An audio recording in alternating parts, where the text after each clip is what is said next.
Hey everybody, welcome to Comics Now for August 2017. This month I'm going to be telling you about all sorts of neat stuff going on. A huge birthday that's happening this month, what's going on at the store, special things going on with Marvel and DC Comics, my top 10 of books coming out this month. I'm even going to give you a secret spoiler for something that happened in a previous book, and then of course, Comic Previews Theater. From the shining domicile that is Pittsburgh Comics, my old mannered comic shop owner Colin McMahon transforms into the world's greatest comic book talking TV host. Join us, true believers, for Comics Now!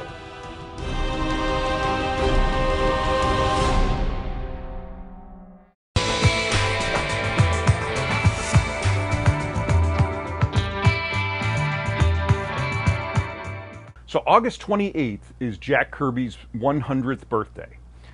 Jack Kirby, if you don't know, is a hugely influential person in the world of comics. He was one of the co-creators of Captain America back in the 40s. And then in the 50s, he did a lot of various types of comics, a lot of monster comics, things like that. Then in the early 60s, he and Stan Lee got together and they created Marvel Comics. They created Fantastic Four, Uncanny X-Men. He had his fingers on, he did the covers for Incredible Hulk #1, Amazing Fantasy #15, which is the first appearance of Spider-Man. He and Stan did Fantastic Four for over 100 issues. He was there for the creation of so many characters that you're going to be hearing about, characters like the Inhumans and the Black Panther, and just hugely influential person in the world of comics. In the early 70s, he had a little falling out over creative differences with Stan, and he went over to the competition, DC Comics. And when he went there, he basically was given free reign and created this thing called the New Gods. He also created a book called Kamandi, OMAC, all sorts of bizarre, way ahead of their time stories and characters. And sadly, they didn't sell great, and eventually most of them got canceled after a couple years, and then he went back to Marvel and did all sorts of things. But so this month, in August, both Marvel and DC are celebrating what would have been his 100th birthday. Marvel is reprinting a bunch of first appearances and things in little dollar books so you can get a sampling of different things he did. Books like Avengers #4, which was the return of Captain America, Journey into Mystery '83, which was the first appearance of Thor, and Eternals #1, which was kind of taking his New Gods idea and bringing it back to Marvel with some Celestials and all sorts of fun, crazy stuff. DC is also celebrating him because of the great stuff that he gave to them. So they are doing a new Mr. Miracle book, which is one of the New Gods characters. That's coming out this month by Tom King and Mitch Gerads. Tom King is right now writing Batman. He had a great run on The Vision, and he also did a book called Sheriff of Babylon with Mitch Gerads. They're just really, really well received.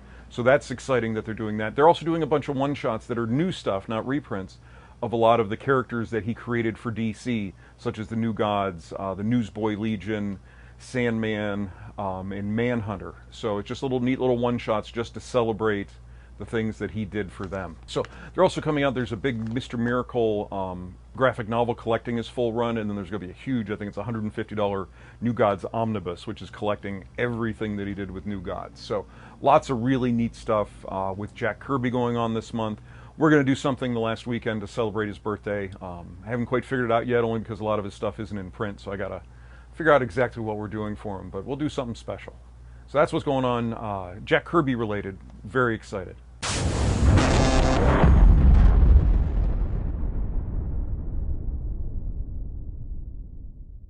Now, Marvel and DC are the two big publishers of comics, and they always have big things going on, so I'm separating them out from the other comics we're talking about just because so I can focus a little bit on them and not let anything get lost.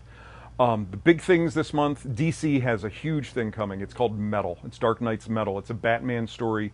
They've discovered a dark multiverse with evil versions of many characters, and all of a sudden they're going to be present in the DC universe, and the Justice League is going to have to deal with it, and it's going to be bigger than they can even handle. So what they're doing is they're doing a special midnight release for issue #1, which is on Tuesday, August 15th. And so I'll be open at midnight. We'll have a special sale.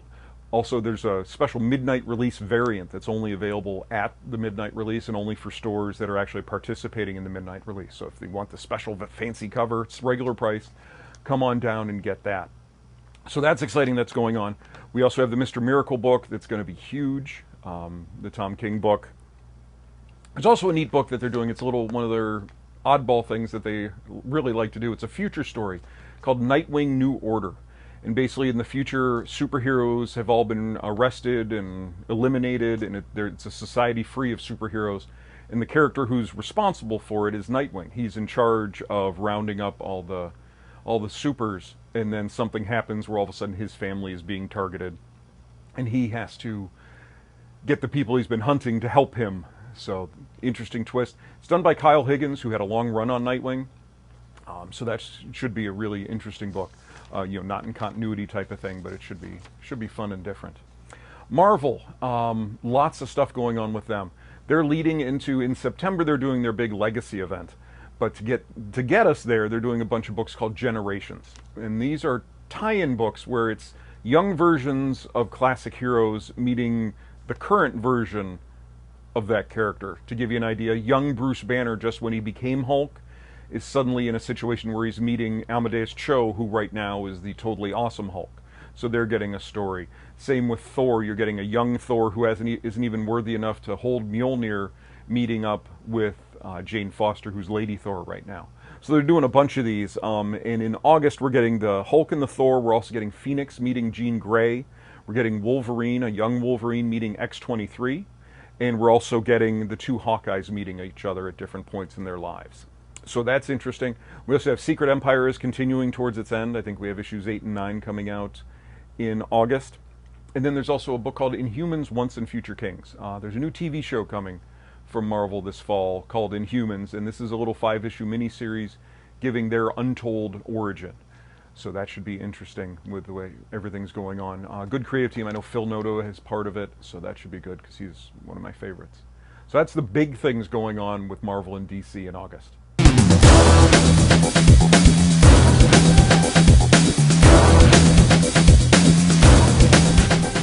Okay, I've decided instead of spotlighting tons of stuff like I normally do, which I'm sure can get a little bit overwhelming, decided just to address my top few books, my top 10, although I think I only have 9 this month. But my top 10 books of the month, the things that I'm excited that are coming out from all the different publishers. First one is First Strike. This is from IDW, and this is having fun with a lot of their Hasbro characters. It's teaming up Mask, the Transformers, along with G.I. Joe to take on a great evil that only they can handle. Another one is from Image. It's Mage the Hero Denied. I think I talked about this last month because the Zero issue came out. I didn't realize it was only a few page issue, a little teaser, but the first issue is coming out. Mage is the story of Kevin Matchstick. It's kind of a King Arthur type story that Matt Wagner has been doing for years and years and years. And they're finally finishing up the trilogy, and this is the start of that. Redlands, #1, is an interesting one. It's a horror book from Image. It's about a coven of witches in central Florida and in a small town. And it's interesting because it's written by Jordie Bellaire. Now, Jordie Bellaire you probably haven't heard of, but she's one of the top colorists in the business and gets all sorts of accolades and stuff. And this is the first time she's actually been writing a book. So this is kind of interesting to see, someone who we're not really familiar with in that aspect of comics doing something. So I'm really intrigued by that. Mech Cadet U is from Boom. It's a really neat book. I got to read a preview of it, and it's basically in this town, or where it's a country somewhere, but alien robots come down once a year, and they pick their pilot, and then the pilot goes into the robot, and they protect the world. So people train and train to become the best pilots so that they get chosen by the robots when they come.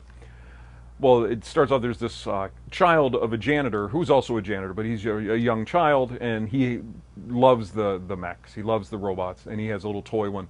And when the robots come down this year, one goes missing. Only 2 show up. It's supposed to be 3. Of course, the person who was supposed to get that robot is a really snotty, little entitled lady. And instead it crash lands, and the boy goes and helps it, and he chooses the young boy as the pilot. So there's going to be conflict there because he shouldn't be the pilot. But the first issue was a lot of fun. Next, Sheena Zero from Dynamite, just kind of reintroducing Sheena of the Jungle for another go. It's a $1 issue. It's a 0 issue, so just nice, easy introduction to a character you might not know about. Divinity Zero. This is coming from Valiant, and it's billed as a panoramic introduction to the Valiant universe. Valiant is a really neat company with a lot of really diverse books, but it's all set in the same universe, and the fans of these books really stick with it. Once you try a book, the people really tend to like them and stick with them. So that's neat, and this is just a neat little introduction. Divinity has been a really popular series that they've done 3 miniseries of so far. Another one they have coming out is called War Mother #1. It's a little 4-issue miniseries, but it's about this soldier who's tasked with protecting her city, and she's the War Mother. And she's appeared in some other books to great acclaim, so much that they gave her her own book. And then Elsewhere #1. This is from Image, and basically it's a story of Amelia Earhart and what happened to her when she disappeared. And she didn't just crash, she disappeared into another dimension. And this is the story of what happens there and her attempts to get back. And then my other one, my number 9, would be Mr. Miracle, which I also got to read a preview of, which was absolutely fantastic. So I highly recommend Mr. Miracle, which comes out on the 9th. So those are my top 9. Give them a look when you come in, and there's lots of other stuff coming as well.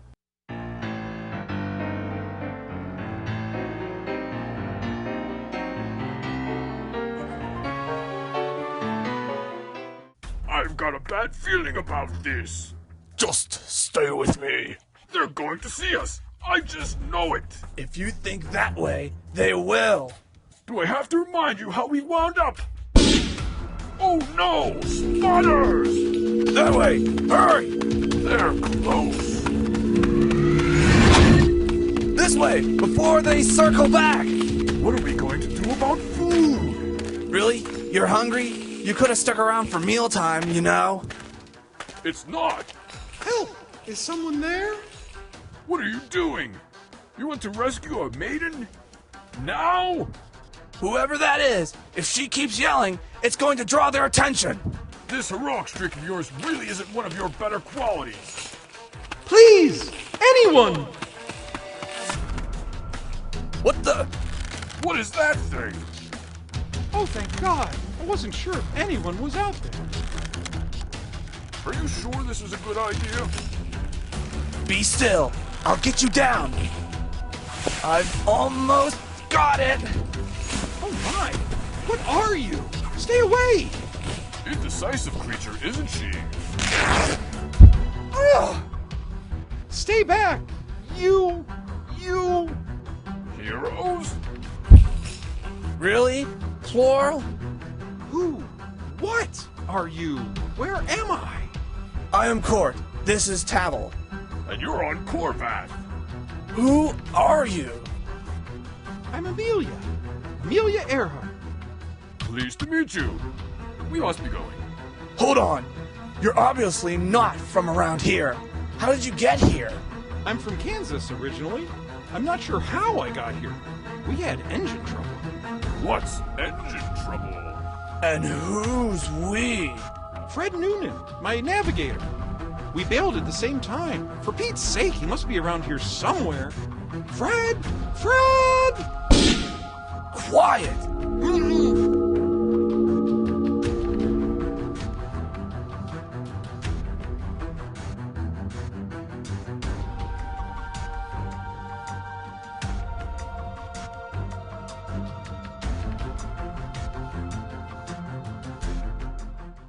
One of the things we do at BPTV is encourage our producers to film on location.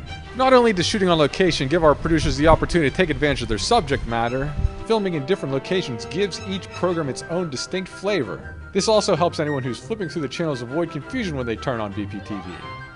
With around 500 programs produced at BPTV each year, the last thing we want people to think is that we're only broadcasting one program. So, you need to come into BPTV to pitch your TV show, but in terms of where you actually end up taping your show, the sky's the limit.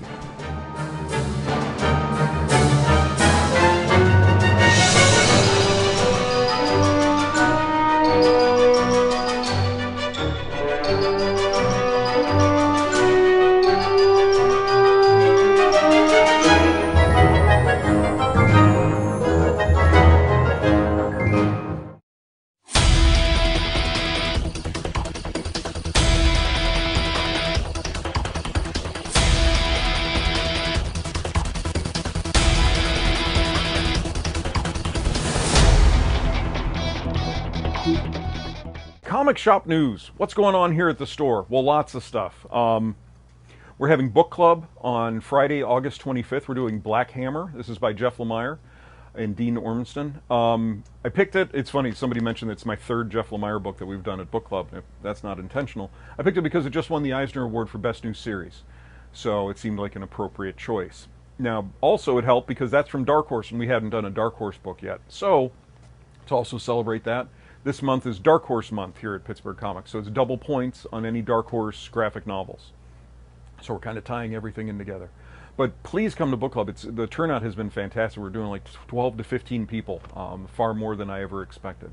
And it's just a lot of fun, a lot of good conversation, and it devolves into just random conversation about books. But it's been a real fun time. The other thing we're doing, I mentioned the midnight release party we're doing on August 15th. Be here at midnight to sell metal, Dark Knight's metal, the big #1. We'll also do a special sale. Last time it was more focused on Batman, and this one might be, because it involves the entire Justice League, we'll make it more of a Justice League type sale that we'll do from like 11 to 12, and then at midnight you can buy metal. So, I'm also going to do something special for Jack Kirby month. Like I said, I'm not sure because so much stuff is out of print. Got to figure out exactly what I can do for Jack. Also, I've been having a little bit of fun. A side effect of having to move all the bookshelves to fix the floor was getting everything off the bookshelves and not necessarily putting everything back on, especially on the tops, which had just become dumping ground. I didn't know where to put something. It just kind of went there and it sat there, and I never gave it a second thought. So by clearing everything off, we kind of made it a little bit fresh. We had the statues out a little better displayed, and then I realized that a lot of the stuff that was on there was just kind of sitting there, and there was no real reason to have it. On the other side of the store, we had to move all the tables to be able to put the graphic novels while we took everything down. So that got cleared off. And what I did when I set that back up is I set up 2 8-foot tables for an indoor sidewalk sale. This summer has been just a disaster weather-wise. It's either been pouring rain, torrential storms, or 90 degrees and humid. So not something I would like to stand outside during to look through product. So inside I'm having a sidewalk sale, basically trying to clear out some of the older stuff, the stuff that has been here too long. And it's always going to be changing as I have more room. I'll put more stuff on there. So please come in, give it a look. You'll see lots of little changes like that going on. I'm also working on getting a new point of sale system, a new computer system. And one of the really neat things that I like about this one is it has an online aspect to it, where all my merchandise is going to be available online. So if there's something you like, something you want, you can click on it and hold it. Via the coolest part of this is it's going to have an app on your phone, where if you saw something, oh, I'm interested in that, all you have to do is find it on that, click on it, it sends a note into my computer directly into it to tell me to hold one of those for you, which is great because so often I get a message or a note or an email, and it's a multi-step process, mostly consisting of me remembering, which the memory is getting shot. So I just really like the aspect of you being able to do things right through an app, requesting things, buying things, all sorts of stuff. So I think that's really cool. We're working on getting that set up literally right now as we're recording. They're doing it remote into my computer. So I'm excited about this. Hopefully everything here goes smoothly.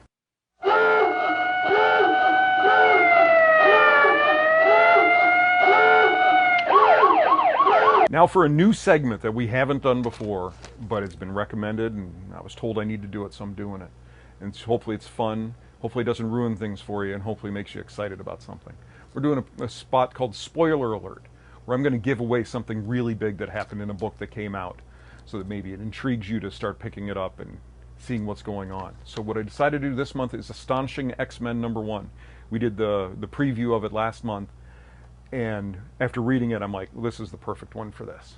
What happens is it starts off with Psylocke, who's a psychic character and also a ninja and all sorts of stuff, but all of a sudden she's getting attacked mentally, and she calls out for help to all of her X-Men. She's in London, I believe, and there's only certain characters that are available to come help her, and it's an odd combination of Rogue and Angel, Beast, Old Man Logan, Gambit, and Phantom X, and probably a couple others I forget. And what it turns out is she discovers that it's the Shadow King, Amal Farouk, is attacking her, and they need to go in and take care of him, but he's in the astral plane, so she can get them there. So they're getting ready to do that, and then they realize when they do that, they leave their bodies. So Bishop and Angel stayed behind to protect the bodies, and they go into the astral plane to confront him. But the Shadow King can sense that they're coming, and on the very last page he turns to talk to his prisoner to say, they're falling into his trap or whatever, and as he turns to him, it's Professor X. So Professor X is his prisoner on the astral plane. Back at the end of Avengers vs. X-Men, gosh, I want to say 2010, he died at the end of that and has not been seen since. So this might be the long-awaited return of Professor X. We don't know yet. We're going to have to find out. But so far they just kind of teased that at the end of #1. So spoiler, I've ruined the end of it for you, but it was a really good issue. So if you're interested, come in and get it. #2's coming out sometime soon. So that's spoiler alert for August.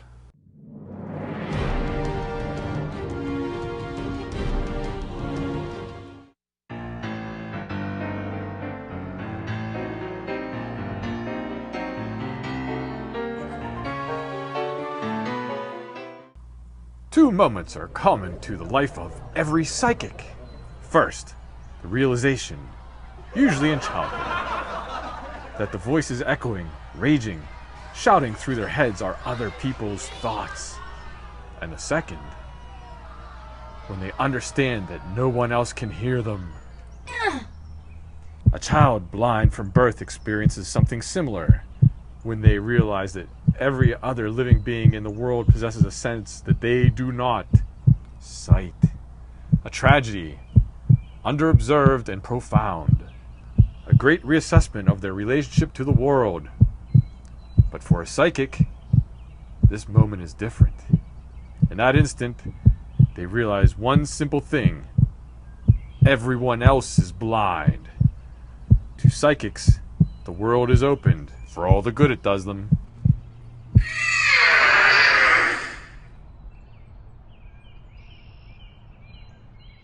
There is a weight to the world's thoughts. The more feeble psychics isolate themselves rather than feel it. And that is why, at first, no one noticed that they were dying. In their hermit caves, their desert islands, their boats, dying one by one. But the lonely ones are weak, and after enough failures, it is clear that there will be no success absent stronger meat. Bessie Braddock, Psylocke, as powerful as any psychic on the planet. A good subject. What? But of course, attacking Psylocke will not go unnoticed. She has chosen to engage with the world. To help, or hurt, however she can. For all the good it does her. Lucas Bishop. A soldier. His enemy is the future. I've got the rest of the papers for you, Bishop. The Asian weeklies. Thank you, Dora.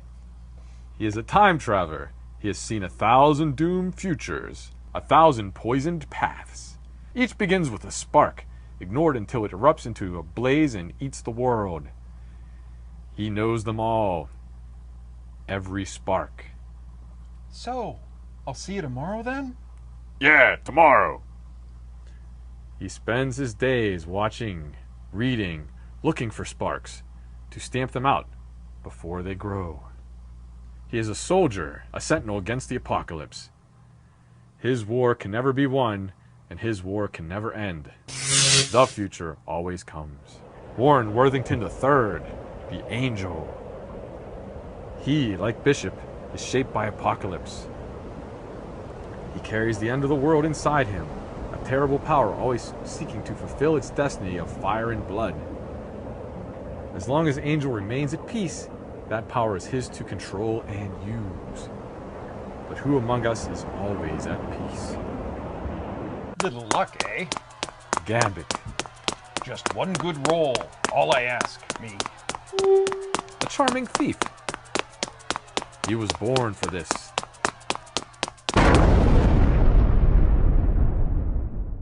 Bonjour, partner. To my horror, I notice that you do not appear to be carrying anything particularly valuable. Phantomex. Somewhat less charming. Also a thief. He was made for this. In a laboratory. Both thieves could choose another path. They do not. I couldn't get it. There was a complication. Beaucoup complications. Very complicated. Perhaps I can make both of your lives less complicated by simply dropping you. They are their own apocalypse.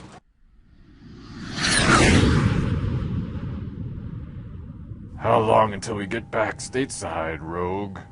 3 hours or so. Why? You got big plans? Logan, the one who has already met his apocalypse, and he survived, him and him alone. Logan always survives. He is metal and stone. The world breaks against him. Yeah, I got plans. I'm old as dirt, girl. 3 whole hours? I'm thinking nap. You? No, Logan. No plans. And Rogue, even stronger than Logan, but if he is stone, she is water. She changes constantly with everyone she touches. I know better. It is a confusing way to live. In her desperation, Psylocke calls out to anyone who can help her. Her butterflies find those who are near.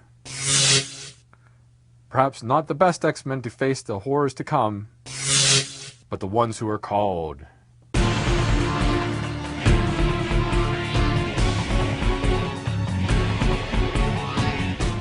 So thanks for watching. Lots of exciting stuff going on in comics and at the store in August. Stick around for other announcements of things that will be happening. Check the website. As always, you can find me at the store. You can check the website, pittsburghcomics.com. I'm on Facebook under Pittsburgh Comics, Twitter and Instagram under PGH Comics, and I'm going to be using those a lot more. So definitely keep an eye there. And thanks for watching.